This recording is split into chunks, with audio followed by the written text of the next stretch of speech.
E aí, pessoal? Gustavo aqui, sou um dos monitores de física de vocês na iniciação ao ciclo básico. Então, hoje a gente vai falar sobre um assunto essencial na física, para resolver problemas de física, que são os vetores.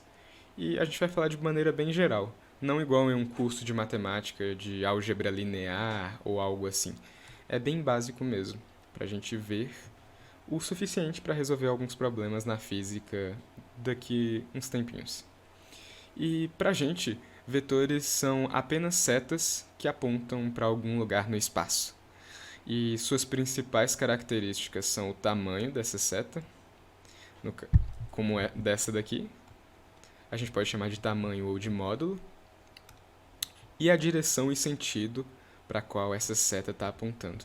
A gente pode escrever um vetor, né, dessa maneira aqui, uma letra minúscula com uma seta em cima. Se a gente escrever sem essa seta em cima, a gente só vai estar falando do tamanho desse vetor, só da parte escalar dele, só do tamanho. E quando a gente escreve com a seta em cima, a gente quer falar sobre a direção e sentido a qual esse vetor aponta.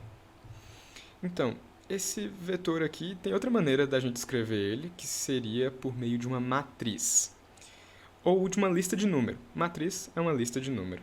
Então, por exemplo, vamos supor que esse vetor tenha tamanho 3 aqui em x. E a altura aqui em y, 2. E aí, como é que a gente escreve ele em matriz? A gente pode escrever simplesmente, faz aqui uma matrizinha, e escreve o x em cima e o y embaixo. E aí o nosso x desse vetor é 3 e o nosso y é 2. Então o nosso vetor v ele pode ser escrito dessa forma aqui também. E por causa dessa matriz, nós conseguimos ver que esse vetor é bidimensional. E a maioria dos problemas que nós vamos abordar aqui na iniciação ao ciclo básico são com vetores bidimensionais. A gente não vai ter nenhum problema tridimensional. Mas o tridimensional também é importante, porque a realidade que a gente vive é tridimensional. E talvez vocês vejam em cursos mais avançados de física. Mas, a título de curiosidade, o vetor v vermelho aqui seria assim no plano tridimensional. E aí como é que a gente poderia escrever as coordenadas dele em matrizes? Basicamente, ao invés de dois elementos na matriz, a gente teria três, que seria x, y e z. E o que isso quer dizer, x, y e z? Vamos olhar aqui no plano cartesiano. Basicamente, essas coordenadas, né, dessas matrizes aí, elas querem dizer, por exemplo, nós temos aqui esse vetor v, e aí a gente pode escrever ele de que maneira em matriz? A gente pode escrever ele como sendo 1, 2, 3, 4, 5 em x e 1, 2, 3 em y. Então, essa seria a matriz que é o nosso vetor v. Mas o que essa matriz quer dizer? Quer dizer que no eixo x a gente anda 5 passos, por assim dizer, e no eixo y a gente anda 3 passos. E aí nós temos o nosso vetor v. Se fosse outro vetor qualquer, em que anda, por exemplo, 2 passos negativos aqui em y e 3 passos negativos em x, nós teremos um outro vetor aqui, que seria esse. Vamos chamar ele de vetor w.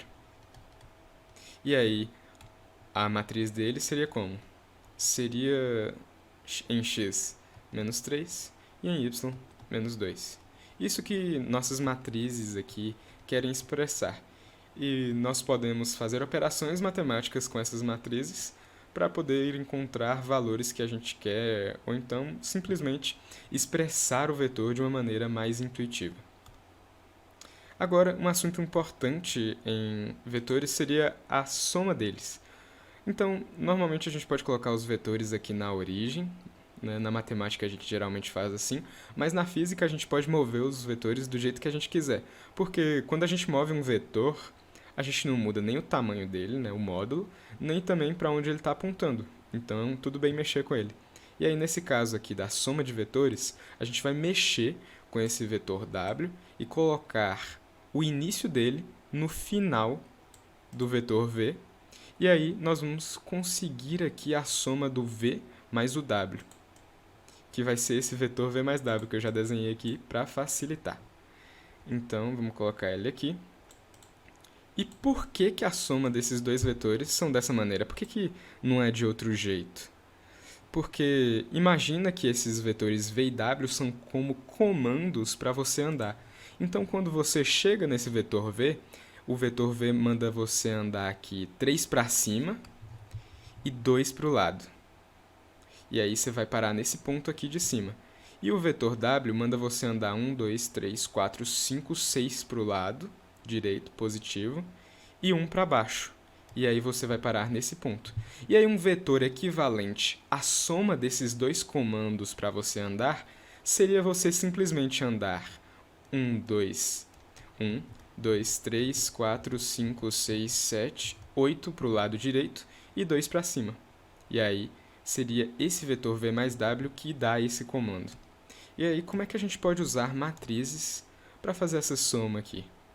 Que a gente já vem usando, né, as matrizes. Então, o vetor V, vamos colocar da mesma cor, ele é 2 em x e 3 em y. E o vetor W, ele é menos 1 em x, em y, a gente pode colocar aqui já, e em x ele é 1, 2, 3, 4, 5, 6. Então, agora, a gente pode fazer a soma pela matriz aqui mesmo. Então, por exemplo, 2 mais 6, 8. E 3 mais menos 1, nós temos 2, que dá exatamente o nosso vetor V mais W. Dessa forma, a gente pode, aí no plano cartesiano, fazer a soma de vetores.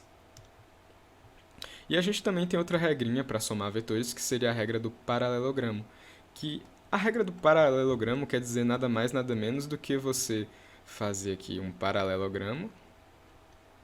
E o que quer dizer fazer esse paralelogramo?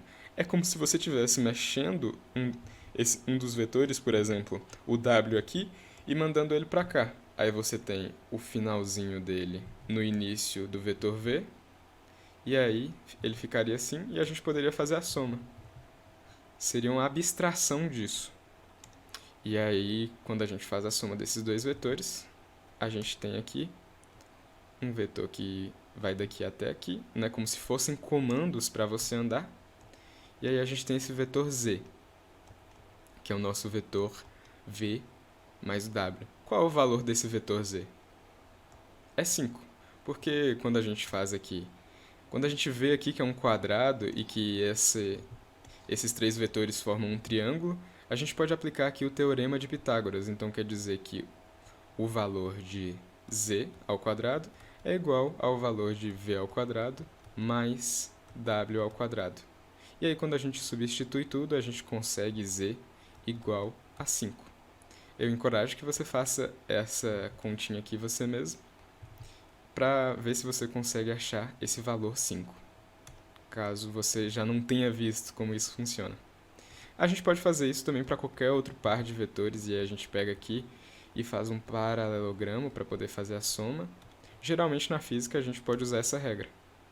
E aí a gente vai lá e consegue a soma desses dois vetores aqui, ó. Então, esse vetor aqui seria o V mais o W.